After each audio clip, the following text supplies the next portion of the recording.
দেখুন কতটা সুন্দর হচ্ছে, দেখুন প্রত্যেকটা একদম ঝুড়ি ভাজা পারফেক্ট হচ্ছে একদম। এটা এইভাবে একবার উল্টে দেব।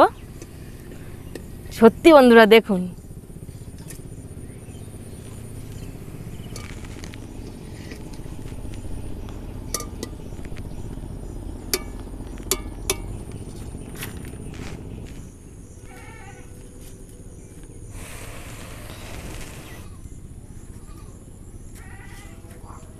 দেখুন একটা ভেঙে দেখাই কতটা মচমচ হয়েছে। দেখুন একদম গুঁড়ো হয়ে যাচ্ছে, দেখুন আপনারা নিশ্চয়ই দেখেই বুঝতে পারছেন, দেখছেন পুরো গুঁড়ো হয়ে গেল। নমস্কার বন্ধুরা, শিপ্রা কিচেন উইথ ভিলেজ ফুডের আরও একটা ভিডিওতে আপনাদের সবাইকে অনেক অনেক স্বাগত জানাই। প্রত্যেক দিনের মতো আজও আমি চলে এসেছি একটা নতুন ভিডিও নিয়ে। আজকে আমি আপনাদের সঙ্গে এমন একটা রেসিপি শেয়ার করব যেটা হবে খাস্তা ও মুচমুচে, একদম দোকানের মতো ঝুড়ি ভাজা। সামনেই তো রথযাত্রা, তো রথযাত্রা মানে মুখরোচক খাওয়া দাওয়া। তো আমি আজকের যে ঝুড়ি ভাজাটা বানাবো সেটা আপনারা রথযাত্রা উপলক্ষে বাড়িতে বানিয়ে খেতে পারেন।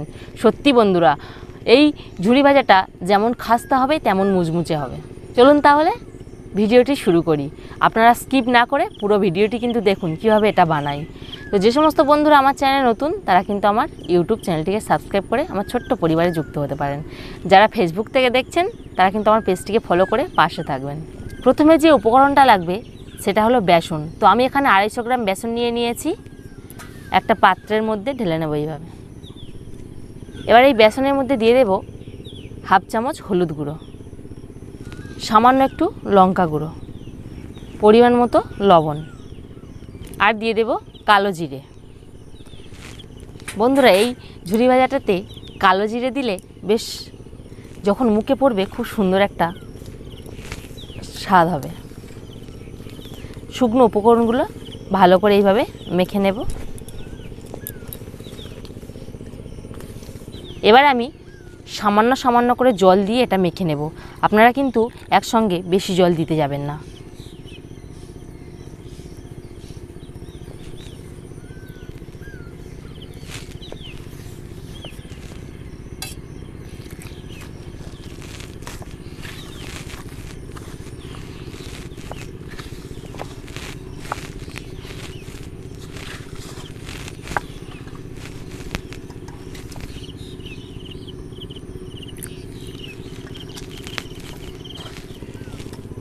তো মিশ্রণটা আমি এইভাবে সুন্দর করে মেখে নিয়েছি। কতটা ঘনত্বের করেছে আপনারা নিশ্চয়ই দেখেই বুঝতে পারছেন। এইরকমভাবে আমি এইরকম ঘনত্বের করেছি। তো বন্ধুরা, ছোটোবেলায় আমাদের এখানে রথ মানে এই ঝুড়ি ভাজা খাওয়া। তো রথের মেলা যাওয়া মানে আগে থেকেই আমাদের মনে হয় যে কখন ঝুড়ি ভাজাটা খাবো। এখন সত্যি বড় হয়ে সেই স্মৃতিগুলো মনে পড়ে খুব।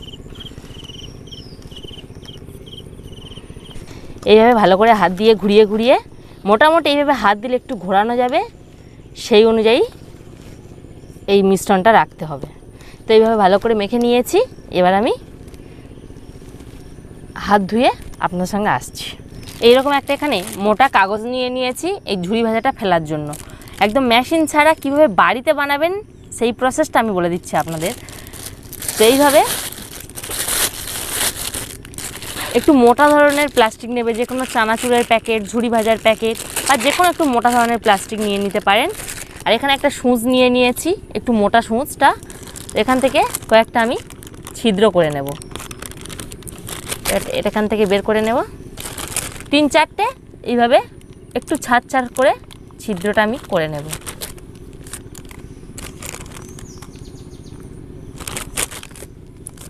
তো আপনারা একটু বেশি ছিদ্র করতেও পারেন, একটু মোটা সরু যেমন করবেন সেই অনুযায়ী ছিদ্রটা করে নেবেন।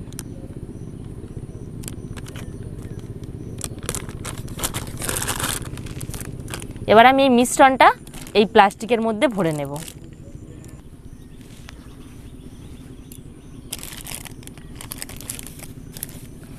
এইভাবে এই প্লাস্টিকের মধ্যে আমি ভরে নেব।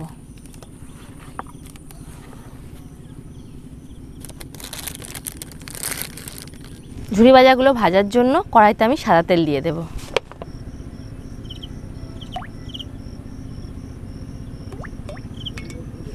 এই উপরেরটা এইভাবে আমি পেঁচিয়ে নিয়েছি। তো আপনারা এখানে একটা দড়ি বা গাটার দিয়ে বেঁধেও নিতে পারেন।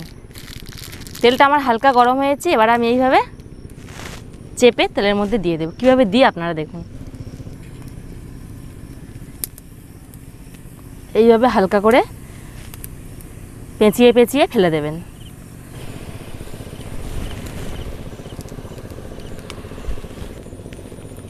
কতটা সুন্দর হয়েছে দেখুন বন্ধুরা, মেশিন ছাড়া একদম বাড়িতে একদম হাতের কাছে কিছু থাকার জিনিস দিয়ে যে এইভাবে ঝুড়ি ভাজা বানানো যায়, আপনারা না করলে একদম বিশ্বাসই করতে পারবেন না। কতটা সুন্দর লাগছে দেখুন, একদম দোকানের থেকে কোনো অংশে কম নয়। এইভাবে একবার উল্টে দেবো আমি।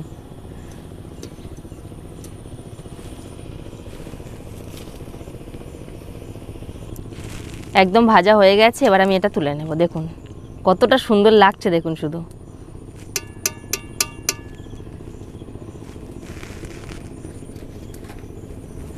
বন্ধুরা, এটা তো এখন সবাই ঝুড়ি ভাজা বলে, কিন্তু আমরা ছোটোবেলায় দাদু ঠাকুমার মুখ থেকে শুনেছি এটাকে কটকটি বলা হতো। তো আপনারা কি বলেন এটাকে প্লিজ কমেন্টে জানাবেন। দেখুন কতটা সুন্দর হচ্ছে, দেখুন প্রত্যেকটা একদম ঝুড়ি ভাজা পারফেক্ট হচ্ছে একদম। এটা এইভাবে একবার উল্টে দেব। সত্যি বন্ধুরা দেখুন,